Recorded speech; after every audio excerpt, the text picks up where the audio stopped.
আমার ভাইয়া থেকে যখন চাঁদা দাবি করতেছিল, যখন ভাইয়া চাঁদা দেয় নাই, আজকে 10টার দিকে এসে আমাদের উপর হামলা করে দেয়। গতকালকে ওরা আমার ভাইয়ার থেকে চাঁদা দাবি করছিল। আমরা আমাদের বাসায় ঘর করছিলাম, আমাদের বাসার জায়গাতে ঘর করতেছিলাম, টিনের ঘর।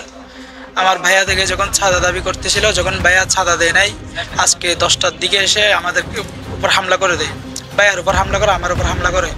ওদেরা 40 থেকে 50 জন ছিল। ওদের হাতে ধারালো অস্ত্র, ক্রিজ ছিল, তারপর হাতুড়া ছিল অনেক বড় বড়। তারপর তারপর ওদের থেকে লাঠি ছিল। তারপর ওরা এসে আমাদের গাড়ির উপর, আমার বড় ভাইয়ের গাড়ির উপর ভেঙে দিছে। তারপর আমার আম্মুর গায়েও আঘাত করছে, আমার গায়ে আঘাত করছে, আমার শাশি আম্মুর গায়েও আঘাত করছে।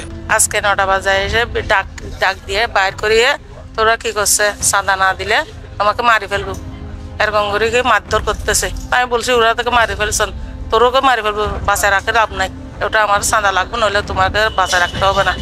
এরকম করে আমার হাত ভাঙি ফেলছে, পাইও দুটা ভাঙি ফেলছে। আমাদের ওইটা এখানে আমি একটা টিনের ঘর করতেছিলাম।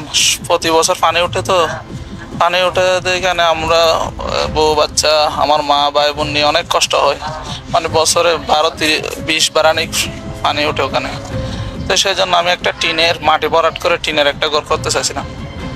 আমাদের কিছু লোক, জোসেফ, তারপর আজিম, মুবিন, ওইরকম গতকালকে আসছিল। আর এসে আমার থেকে টাকা দাবি করছিল, আমি টাকা দিই নাই। তা আজকে আমরা বাসায় ভাত খাওয়ার জন্য প্রস্তুতি নিচ্ছি।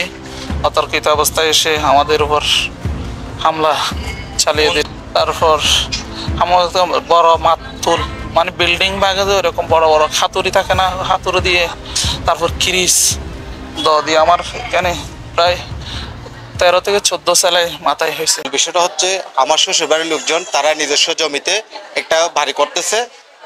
তো এখানে জোসেফ এবং আজিমের নেতৃত্বে তারা চাঁদা দাবি করতে গেল।